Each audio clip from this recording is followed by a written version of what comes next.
Halo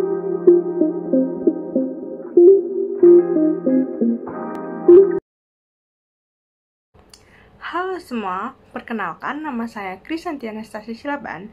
Perkenalkan, nama saya Brynly Sungkarisma. Dan saya Ardela Michelina Prabowo. Kami dari BINUS Student Learning Community atau BSLC akan membawakan video tentang pentingnya pendidikan untuk anak. Video ini dibuat dalam rangka merayakan Hari Anak Nasional. Selamat menyaksikan ya. Dalam rangka pengabdian pada masyarakat BSLC 2021, kami akan membahas tentang pentingnya pendidikan untuk anak.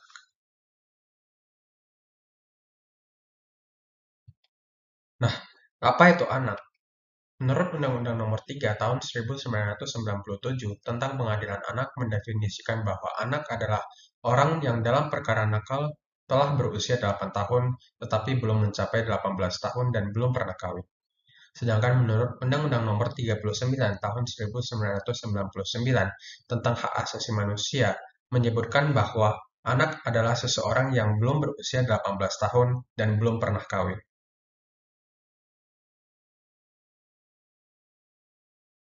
Secara umum, jenjang pendidikan formal di Indonesia terbagi menjadi 6 jenjang, yaitu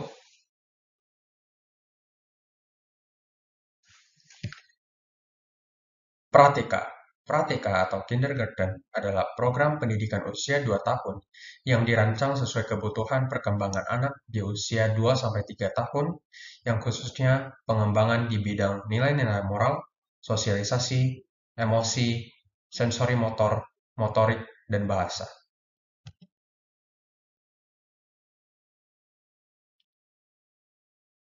Selanjutnya, PAUD.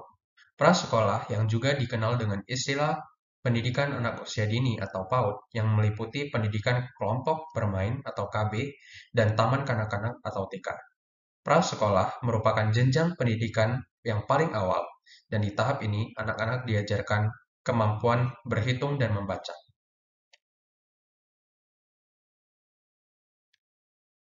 Taman kanak-kanak atau TK adalah jenjang pendidikan anak usia dini untuk usia 6 tahun atau di bawahnya dalam bentuk pendidikan formal. Secara umum, untuk lulus dari tingkat program TK selama 2 tahun, yaitu TKA selama 1 tahun dan TKB selama 1 tahun.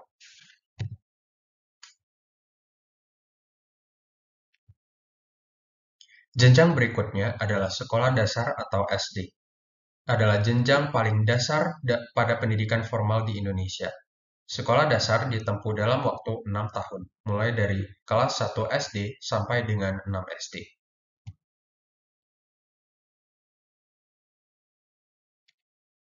Sekolah menengah pertama atau disingkat SMP adalah jenjang pendidikan dasar pada pendidikan formal di Indonesia yang ditempuh setelah lulus dari tingkat sekolah dasar atau SD atau sederajat. SMP ditempuh dalam waktu 3 tahun, mulai dari kelas 1 SMP hingga 3 SMP. Sekolah menengah atas atau SMA adalah jenjang pendidikan menengah pada pendidikan formal di Indonesia yang ditempuh setelah lulus dari tingkat sekolah menengah pertama atau SMP atau sederajat. Sekolah menengah atas ditempuh dalam waktu 3 tahun, yaitu mulai dari kelas 1 SMA hingga 3 SMA. Memberikan pendidikan yang layak bagi anak sangat krusial untuk mendukung tumbuh kembangnya di segala bidang. Namun, apa sih sebenarnya pentingnya pendidikan untuk anak? Mengapa orang tua berperan sangat penting dalam pendidikan anak?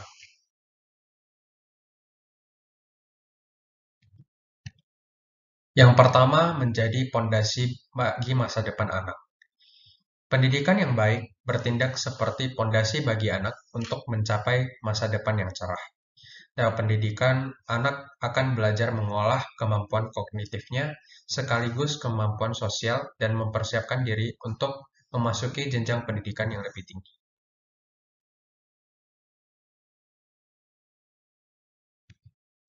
Yang kedua, membangun karakter anak. Pendidikan bukan hanya melulu berkutat pada pelajaran sesuai kurikulum seperti matematika atau sejarah, namun juga pembangunan karakter anak. Dengan pendidikan yang tepat, anak akan dilatih untuk memiliki kepribadian yang baik yang sesuai diharapkan oleh orang tua atau bahkan negara. Yang ketiga, memaksimalkan potensi. Setiap anak memiliki potensi dan karakternya masing-masing yang dapat dimaksimalkan melalui sarana pendidikan yang tepat. Anak yang mendapat pendidikan sejak dini berpeluang untuk hidup lebih mandiri sekaligus mengoptimalkan potensi yang dimilikinya masing-masing. Meningkatkan taraf hidup. Dalam pendidikan, anak akan memiliki kesempatan di masa depan untuk memperoleh kehidupan yang lebih baik dibandingkan saat ini. Pentingnya pendidikan tersebut mungkin tidak akan bisa dilihat dalam waktu yang dekat, namun harus menjadi salah satu pertimbangan bagi orang tua untuk memilih jalur pendidikan pada anak dengan baik. Mengurangi angka kriminalitas. Sebuah riset yang dilakukan di Amerika Serikat menunjukkan bahwa anak yang teredukasi dengan baik memiliki kemungkinan yang lebih kecil untuk melakukan tindakan kriminal dan masuk penjara. Sebaliknya, presentasi kriminalitas akan lebih tinggi bagi anak yang tidak sekolah atau putus sekolah saat belum lulus SMA. Di Indonesia sendiri, pemerintah mewajibkan anak untuk menjalani program pendidikan formal selama 12 tahun dimulai sejak tingkat sekolah dasar hingga sekolah menengah atas. Untuk mendukung hal ini, pemerintah pun menggulirkan sejumlah program, salah satunya adalah Program Indonesia Pintar atau PIP. Berikutnya, saya akan membahas tentang permasalahan pendidikan di Indonesia. Kenyataannya, hingga sekarang masih ada berbagai permasalahan pendidikan di Indonesia yang belum terselesaikan. Hal ini sangat disayangkan karena bidang pendidikan merupakan salah satu faktor pendukung untuk meningkatkan kualitas sumber daya manusia secara nasional. Adapun masalah pendidikan yang sedang dihadapi oleh tanah air adalah antara lain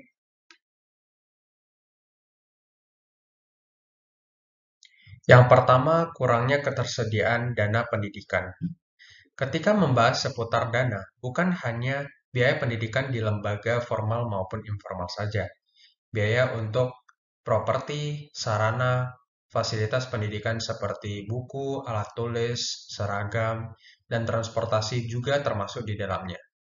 Tak hanya itu, bagi kalangan masyarakat yang mengalami kesulitan ekonomi, mereka cenderung lebih memilih untuk bekerja untuk memenuhi kebutuhan mereka sehari-hari dibandingkan meneruskan pendidikan mereka.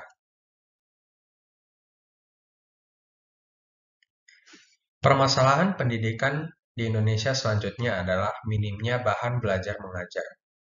Demi meningkatkan kualitas belajar, sudah sepatutnya murid mendapatkan dan memperoleh buku pelajaran dan latihan lembaran soal. Kurangnya fasilitas perpustakaan atau bahan belajar pembelajaran secara gratis juga dapat menghambat proses pembelajaran. Seharusnya bantuan berupa bahan belajar diberikan kepada wilayah-wilayah dengan masyarakat kurang mampu. Kualitas tenaga pendidik yang rendah juga menjadi salah satu permasalahan pendidikan di Indonesia. Tidak semua guru mampu mengajar materi sesuai dengan kompetensinya masing-masing. Menurut Global Education Monitoring atau GME Report pada tahun 2016 oleh UNESCO, pendidikan di Indonesia menempati urutan ke-10 dan urutan terakhir untuk kualitas guru dari 14 negara berkembang.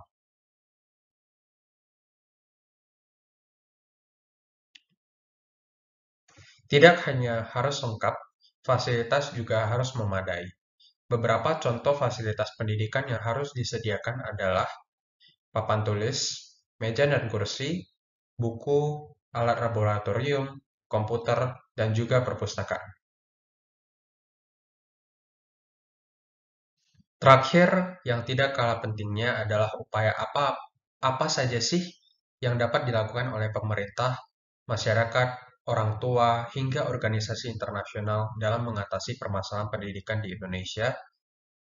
Upaya pemerintah dalam mengatasi masalah pendidikan adalah yang pertama, rencana pendidikan gratis dan program wajib belajar 12 tahun. Yang kedua, pemberian subsidi, fasilitas penunjang sekolah bagi pelajar yang membutuhkan. Dan yang ketiga adalah memberikan beasiswa khusus bagi pelajar yang membutuhkan atau tidak mampu. Adapun upaya masyarakat atau orang tua dalam mengatasi permasalahan pendidikan di Indonesia adalah membangun organisasi yang membantu menyediakan pembelajaran gratis kepada anak-anak. Yang kedua, membuka donasi untuk disumbangkan kepada pelajaran yang membutuhkan untuk menunjang mereka bersekolah. Dan yang terakhir adalah melakukan kampanye bahwa betapa pentingnya pendidikan untuk anak. Selain itu, upaya organisasi internasional dalam mengatasi permasalahan pendidikan di Indonesia adalah yang pertama, mengirimkan tim pengajar ke pelosok-pelosok Indonesia yang kurang mendapatkan akses pendidikan. Yang kedua, memberikan sosialisasi dan edukasi mengenai betapa pentingnya pendidikan kepada masyarakat. Dan yang terakhir yaitu membuka donasi untuk disumbangkan kepada masyarakat yang membutuhkan akses pendidikan. Sekian pembahasan kami kali ini. Terima kasih telah menonton dan semoga bermanfaat.